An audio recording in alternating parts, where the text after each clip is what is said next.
Oh, hi. Hi. How are you doing? Fancy seeing you here. It is a surprise, but then we are in Guildford at Andertons. I like that. Do that again. So, we recently were discussing ideas for video. Quite often we'll get comments on our Facebook pages and stuff. Some of the comments are rather derogatory. They are. In fact, you know, we'll do another video of Rob and I reading out some of the most insulting posts. I was thinking that might be a fun thing to do. I know. Yes. But if you're the sort of sad person that's got nothing better to do than write derogatory things about Rob and I on Facebook, you know, take a long hard look at yourself. That's all I'm saying. Long hard what? So, we wondered whether it might be interesting for you to see if you had a smallish budget, yes, what you could get in the Valve territory as opposed to the non-Valve territory. That's right. So, this isn't really a most expensive versus cheapest kind of video. No, it's the same price. This is a where should I go and what do I get? If I took a budget, and I think, well, I'm open, but in my opinion, if you go much less than 400 quid on a Valve amplifier, you are into really, well, no, that's probably not true. Something like a Blackstar HT5, but very low powered. Maybe I'm thinking even lower than that. I mean, some of the sort of unbranded or bits and bobs where you see stuff for like, you know, 100, 200 quid can be pretty crappy. So are there good Valve amplifiers for that kind of range? I don't think so. Well, why don't we, let's have a look. So, I mean, for example, we may or may not choose this one. This is an end-of-line deal on a PV Valve King amplifier, which would give us a 20-watt Valve amplifier for £340. Ooh. It's maybe not indicative of what you could normally get for that price because it's an end-of-line blowout. So maybe let's... But there's always an end-of-line somewhere. Yeah, I just because wonder whether if you've got a line, there's an end. Then periodically it will end. Yes. Like life. He says. So, like life. So I wonder if we ought to choose something where the price is more indicative of its sort of normal price rather than an end of line, and then find out what could we get. So, I mean, I'm kind of thinking maybe Blackstar HT5. It's a very, very popular. Lots of people will know that. Fair priced. Right? Are you saying that's a Valve amp? Well, it is a Valve amplifier, albeit that it's not a full-on Valve amp, though, is it? It depends how you. The distortion section in it has a transistor element to it. Yes. And the power section is a fairly unique. So we need to define what we mean by Valve amplifier. Do we mean it has valves in its operation somewhere?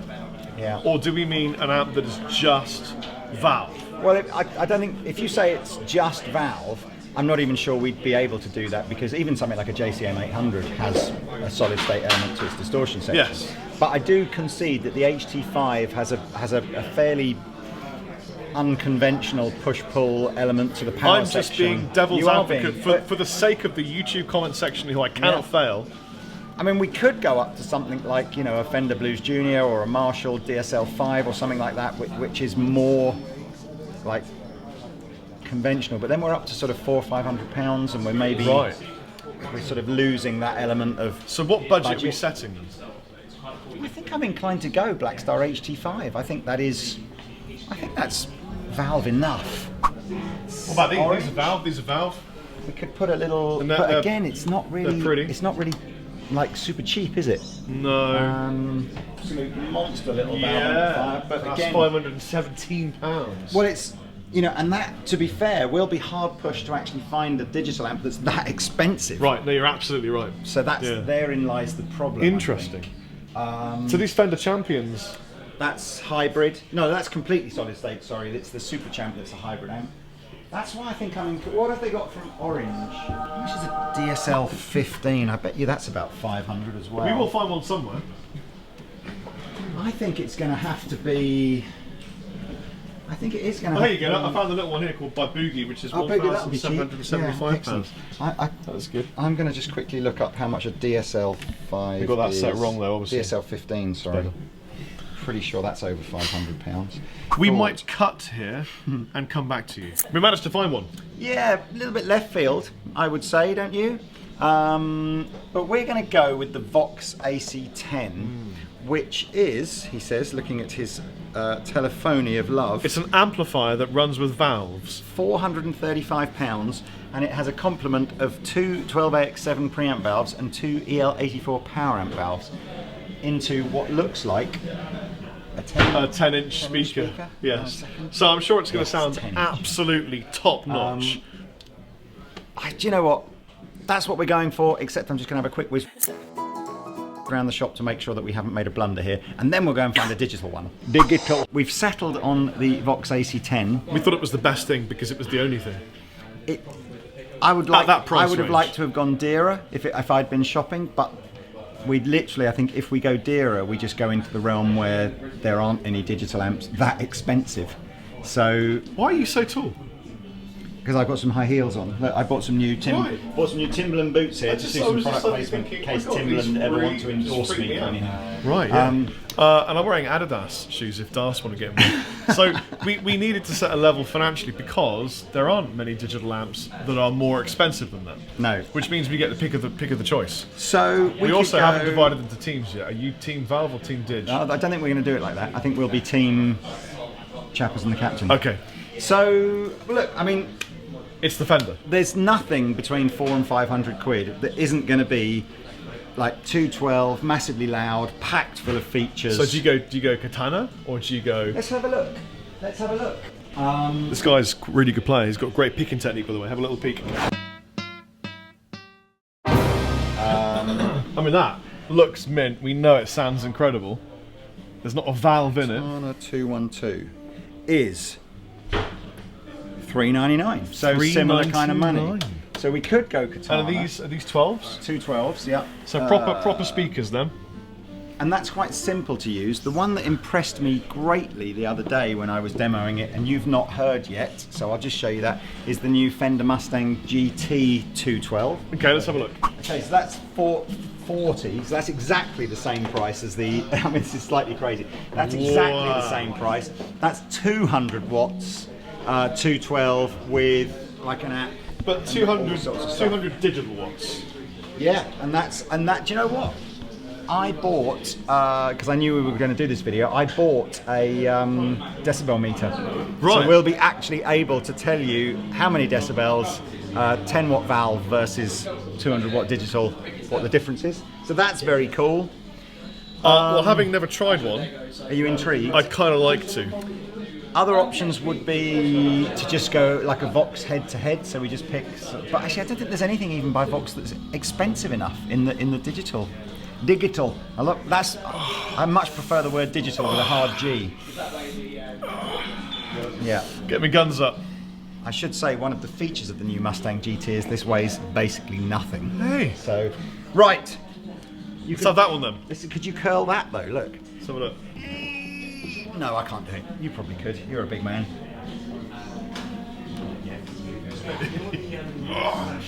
Work it, baby. Work it. See All you in the room. Seems a bit crazy, but you hold on to that. I'll get Okay. the other. We'll have the two side by side. Crazy. So, First glances, which would you rather have? I've got to be honest with you. Do you know, this feels heavier than that. Really? Yeah, lift that one up. It literally is. That is heavier than No, that. it's not. Smashed it. It's worth It is. less now. That's heavier it's than heavy. that. It's really heavy. So yes, I'm feeling somewhat like what is it? What did Prince say? I feel a little bit he like, said- playing the organ in your church with the AC10 versus the Fender Mustang GT200. But hey, let's see. So, does £440 spent on a valve amplifier get you anything better than £440 spent? Immediately divide into Team A and Team B and tell us in the comment section below. Who's going to win?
constructive pros and cons, in my opinion. Wait, can we quickly say that you're team D? I'm Team D. D for the dig.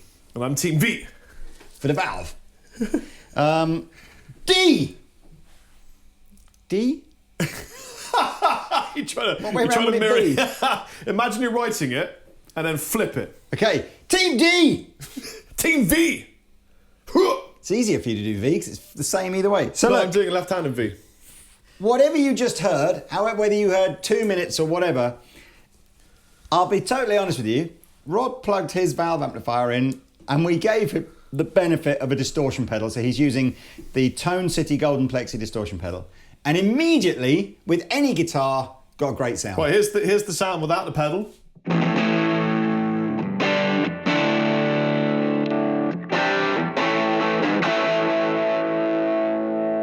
Here's with the Golden Plexi.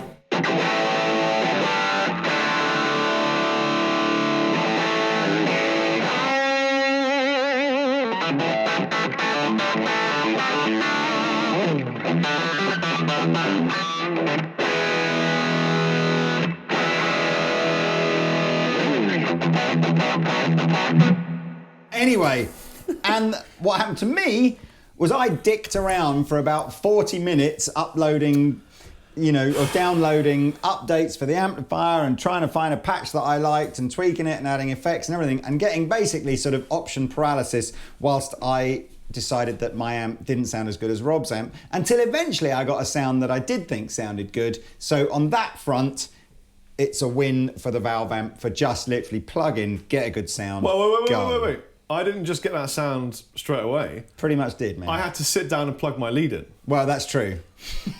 And then turn it on. Yeah, and I kind of think that's always the win for digital for valve products. I've got 5 knobs and a switch that turns it on. Yeah. In all fairness, it's probably not going to do anything other than that kind of sound, is it? Unless you've got different pedals in front. Well, actually, let's listen to the gain without pedals. So here's a bit of gain without pedals.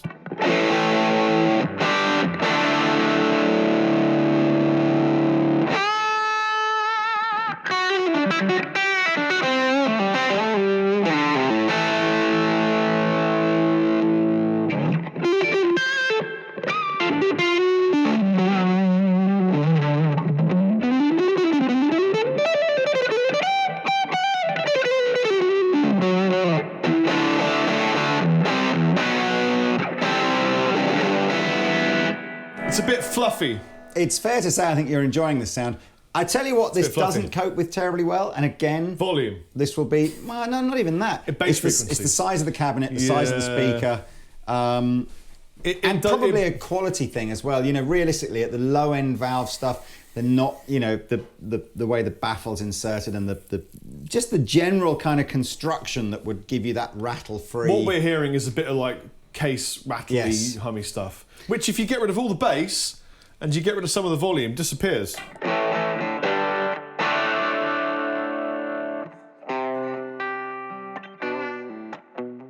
That sounds much better, Lee. So that sounded great. This, ultimately, I was essentially just using on a twin setting.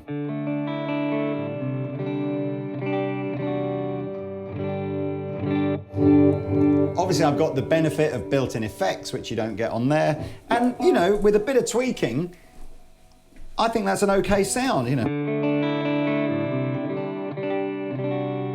It's certainly big in the room, isn't it? Well, is that bigness because of the £4,000 Les Paul? No, I think it's big because it's 2 speakers and it'll be doing some stereo imaging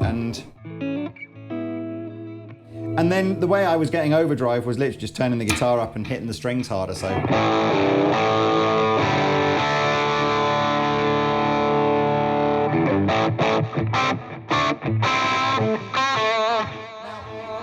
A funny thing happens, in my opinion, with all digital amps, when they're on their own, they sound really good. And then as soon as the other guitarist turns up with his cheap valve amplifier and goes, I'm ready, all of a sudden, that's where it exposes the weakness of digital, I think. Because it's difficult sometimes. We've got to overcompensate. We're really trying to tweak in. We've got an amp that's massively louder with twice as many speakers and all that kind of stuff. to just try and get a sound that in the mix I think sounds great, that Vox. You know what this is? This is the girl next door undercover hottie. The one that you kind of go, oh, she's all right. I wonder if, you know. And then but when you then actually one take day her you out- see it. One day you see her and she's got herself ready to go out, and you're like, holy who was that? And then you realise that, you know, she was an undercover hottie. This is a bit like... Oh, this is the other way. This is the 50 sort of advanced age, sort of mature woman who's like done a bit of, you know, she's really experienced at putting So some like from makeup 20 on. yards away looks super hot, and you then as go, you get closer in. Good from afar, far from good. She looks great, and then you go, oh, it's really complicated. There's a lot under the hood to deal with. There's a lot of, she's a mature lady. She knows what she wants. She knows what she wants. That's why. And why shouldn't she? People are allowed to what they want. But there's a lot going on here. It's a bit confusing. I've got a lot to learn now. Yeah. Weird analogy. I'm not entirely sure I'm with you on that one.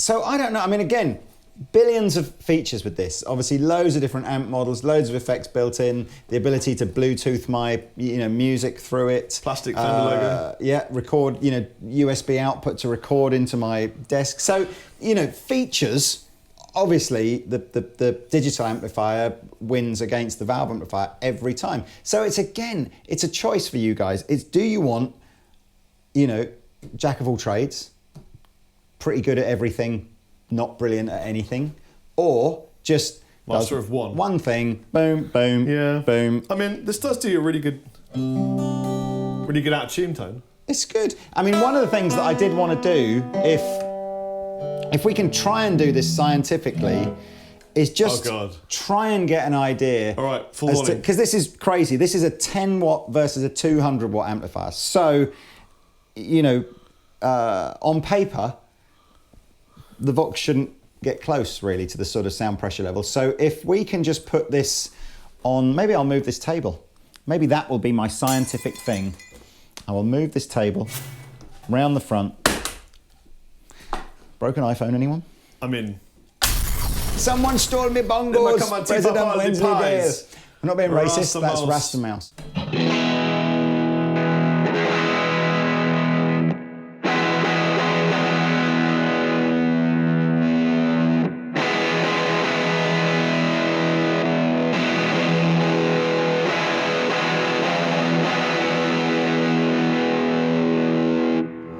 You got a maximum of 108 decibels. Yeah! That probably wasn't that different. Now, gosh knows how I'm going to do this, because I'm going to probably take some of the bass down. Here we go. Maximum volume. Holy mother.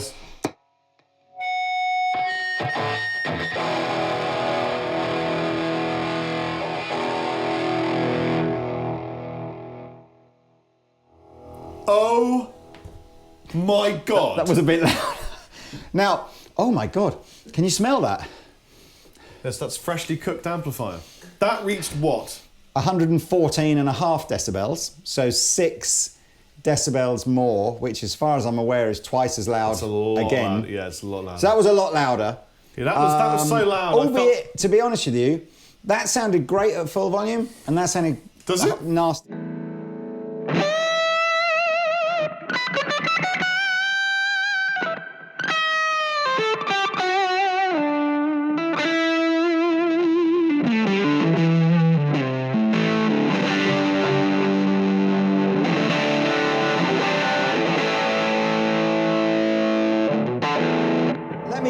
Let me see how loud this goes and still sounds nice, and then.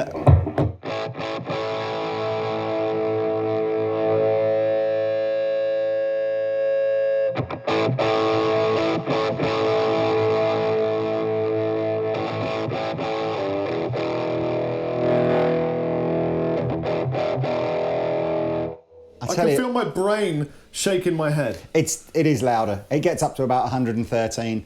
There's a bad smell in here now, and it's not a human smell. It's not us. It's an electronic smell that something in here has gone, please don't do that to me. Well, or it could be my amp. No, it did it when I turned this up full and went boom. So I don't think I've blown anything up. I think potentially I've just sort of, it's gone away now. I don't know what it is. I didn't enjoy that smell. Oh. Yeah. What? It's just interesting to see what it tells you. I've always wanted to just measure. Right. So look, I'm not entirely sure that this video has ended up being as helpful as I thought it might be when we began this quest. You know what it helped me decide? What did it help you decide? If you get in a tricky sticky trickuation, if you get stuck and you got an affordable valve amp, just get a golden plexi and an all-spark from Tone City and you are cooking. Do you know what? The other thing as well is wear hearing protection, because we aren't wearing hearing protection. I had the old double dual finger. I now feel slightly nauseous, I must admit. So look, do you remember the time you sniffed the cavity of the guitar and then you were absolutely Alpha's face for about 4 or 5 minutes? He was like, honestly, Rob, honestly, man, I don't feel good. I was like, oh my God. Back in the days of shooting videos in our old warehouse, wasn't it? In a little black room. When it used to get to the summer, it was like about 60 degrees centigrade. So we would just drip with sweat and be like, it's fine, I can keep going, Lee, I'll be all right. Let me just get this lick. I'm still not entirely sure that I've convinced myself one way or the... Well, no, I've convinced myself that I'd rather have the Vox. If you had a collection of pedals you built up over a few years, which amp would you rather? The Vox. Yeah, well, there you go, me too. Yeah, but I still think that if you could just have an amp for, not self-gratification, but, something where you just go, look, everything's built in, I can play my backing tracks through it, I can do all kinds of stuff, I can experiment, I can see what stuff, and it's portable. You know what, honestly, personally, I would kind of like to do this again, maybe, with a slightly higher price bracket. Well, but this type of amplifier doesn't get much more expensive. Well, but I mean, for example, there are other digital kinds of amplifiers that don't have valves in them. You going Kemper? That kind of thing. There are things like that. Well, we've done that kind of, can you tell the difference between a Kemper and a regular amplifier? And we know it's like, would you rather difficult. have? I'm in and I'm going to throw it out there now, the Mick Taylor camp from that pedal show, who... Hi, Mick. Actually doesn't care whether or not he can tell the difference between the Kemper and the valve amplifier. He just doesn't want a Kemper. He doesn't want a digital alternative. Yeah. It's a little bit like going, do you want, you can have an E-type Jag with all its beautiful curvy lines from its 60s and it doesn't have power steering and it's got dodgy brakes and all that kind of stuff, but it's just a piece of classic motor engineering wonderfulness. Right. Or you can have the latest Tesla, Audi, whatever, Tesla, and it does everything for you. And there will be some people who just goes, I don't care how advanced automobile technology gets, there will always be something about an E-type Jag that makes me want to drive one. Yeah. And I guess to a certain extent valve amplifiers are probably not as extreme as that, but it's that kind of sentiment, isn't it? That's interesting. Well, YouTube, obviously... That still sounded better. It does, yes. Maybe comment in the comment section below if there are other videos of this ilk that you would like to see us do. Yeah, and again, apologies if this didn't work out quite as informative and useful as I thought it might do. Well, we are very informative, so I don't we're know very why informative. Get that conversation at all. I've been Rob Chapman. Deformative. See you later. How's that?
Rory from the UK. Tell me about Rory. So he edits videos. Rory's awesome.